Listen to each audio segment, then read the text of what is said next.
guys, welcome to my channel. For those of you who are returning, thank you, and to those of you who are new, welcome. I'm SK and we are joined today with a special guest, NellahGrace. So this is going to be so exciting. I'm so excited, like she's making time for me. I'm just like, yes. No, I love this. I'm just so happy. So yeah, we are bringing you a back to school vlog, and this is going to be a series, so you guys need to stay tuned. Definitely. So this is mainly for those of you who are going into university. Maybe you're just starting first year, second year, final year. Either one will help you, because I'm going into final year and I've just graduated, so exactly, so you've got the best of both worlds. So we're just gonna get it up. Let's do it. So the first what's it called?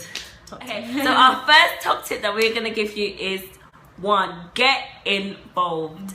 It is so important that you get involved, because one, you get to meet new people. Seriously, that's how we met. Basically, We're dripping, right? We did, yeah, exactly. Exactly. So yeah, see, now look at us. And, yeah, take a look at us now. Two, basically build friendships that you might have not realized that you're gonna build. And three, you'll be less homesick, I guess. Like for some of you might be like, oh, like missing family, but when you're involved in sports and all these different things, then it will be like, you know, like you never left. Exactly. So it's really good. Yeah, you learn new things as well. I think it's just amazing. If you're at uni and you don't get involved, then you're just bored, basically, and you might as well. Yeah. So yeah, I agree. So use this as an opportunity to try something new, whether it's baking club, whether it's music, whether it's a new language. Just go ahead, like, especially you first years, guys. You have nothing to lose. Okay, number two is to invest in your future. So some of you might have come into uni and it's either maybe you know exactly what you want to do or you don't know what you want to do.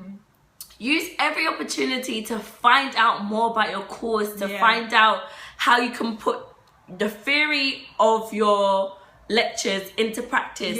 So whether it's by doing finding out about work placement, find out whether it's just a semester or a summer or a year out. It's so vital to do work placement, because you'll find that you have more opportunities job-wise, and also opportunities to find out, do you like this aspect of your degree? If not, you can kind of, you know, change it up. And I don't think enough people take that seriously. Like sometimes you get to uni and you just think, oh, I'm gonna just do uni. I don't know how to explain it, but a lot of people don't think about that. But you really do, because after uni, you're in uni for 3 years. If you don't have experience, you're not gonna get a job. Basically, like whether it's volunteering or working full time, you're just not gonna get a job after uni if you don't have experience. So you need to get as much as invest in your future. That's so important. Definitely. It really is. Definitely. Alongside investing in your future, like some of you guys, I know might get excited by student finance.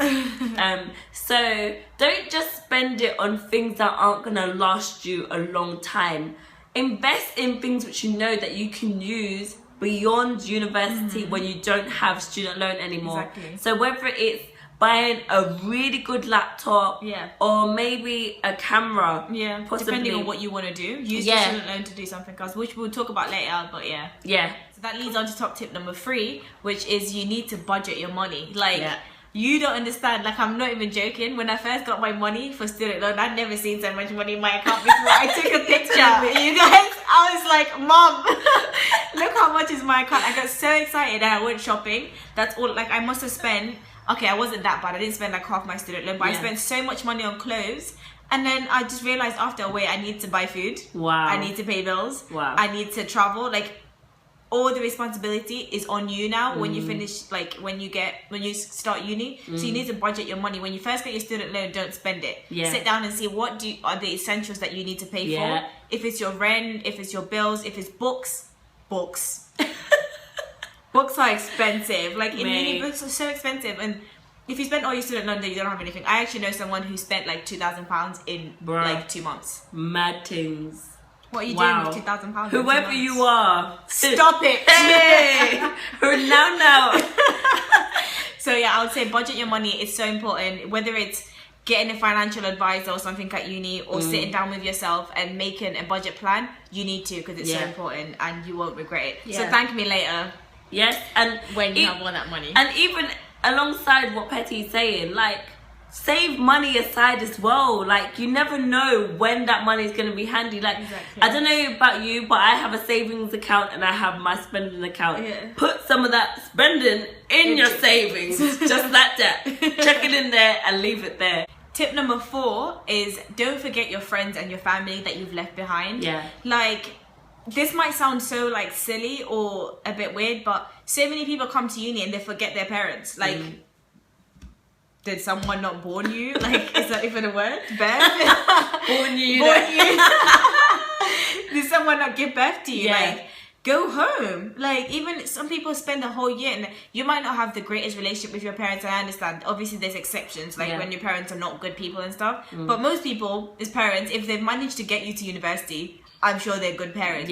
Even if they're so strict that you hate the fact that you're gonna have rules when you get home, go home anyway. It's only for like 2 days, and they also love you and they want you to be home. Because just think how much they've done for you for the last 18 years or 20 years or 21 years. For you to just leave and never come home for a whole year, or come home once. What if your dad didn't come home? But came home once a year? That's so true. Do you know what I mean? And they love you too. So anyway, go home. That's my point. Don't forget your friends and your family, even your friends that you left at school. If you're really good friends, keep in touch. You know, make sure that you're keeping in contact, and they will appreciate it, and you will see that it just grounds you and it helps you to have support and stuff when you carry on. Definitely. So please go home. You should. Honestly, you really should. And I found for myself that when I did go to uni, my relationship with my parents got better. Me too. Because, you know, there's that appreciation for each other that, wow, this is what you've done for me. And it's vice versa. They feel like you've done so much for them too. It's so true. Yeah, like, time is life. Is it life is short? Time is short. Yeah. Life is short. So you don't want to have regrets thinking, oh, why did I go back home? Just go back home in the nice company of your parents, where you free food, bro. That's what was on my mind just now. You know, it's so nice. So definitely, like, make the most out of it. But don't go home too much. Don't be one of those every weekend go home. Not every day go home, okay? Stop. Yeah, sometimes, you know, just chill. So just get the balance right, people. Balance right. Top tip number 5. Choose your company well. There is a well-known quote, quoted from the Bible, verse from the Bible, and it says, "Bad company corrupts good character." You'll find that if you hang out with people who kinda are just like, we don't really care, we don't need to show, you know, we don't need to study kind of thing, you're gonna probably most likely end up not studying and just doing crazy stuff. I heard this other quote as well that said, you are who you are most like who you spend, the 5 people who you spend the most time with. So if you think about it, who's the 5 people you spend your most time with? And if you think about it, you'll probably have a lot of mannerisms or characteristics like them. So if you're going to hang around with the same people for 3 years that do drugs, most likely you're going to start doing drugs, whether it's not even because of peer pressure, just because they're doing it and you're around it all the time, so you're going to do it. So just, it's so important. You need to choose your company wisely, because it can influence your life. And at the same time, I know we've just said about the negatives, right? But at the same time, when you hang out with people who are positive and who have like a goal and who want to make a difference, it makes you want to do the same thing. When you guys rub off together, it's just like, oh my gosh, we can do something big. Exactly. You know, we can actually conquer, like together you can conquer your studies. Like sometimes it might be hard. Together you'll be like, oh my gosh, we can do this, you know. Like we're in this together kind of thing. So like take it as you, both ways, both ways, you know, that. That's so true. You know, either way, it's like, Like I heard, there's another quote. There's another one that I read that said that if you're the smartest person in your circle, then you need to find new friends. Wow. And I know that sounds like what, but it's true because they're not pushing you. Like, and then, or if you're the most successful person in your circle, find new friends. Or if you're the most, because at the end of the day, you need people to push you. Obviously, that's not like an ending all rule. But what it's just trying to say is the fact that you need people around you that you can aspire to be like, whether it's spiritually, whether it's academically, whether it's emotionally, or whatever it is physically, you need people that can push you. Yes, definitely. Like, I could have summed it up better. Because if you don't do what Betty just said, basically you're just going to remain stagnant and you're just going to be like this while everyone else is just doing this. So, you don't want that. You don't want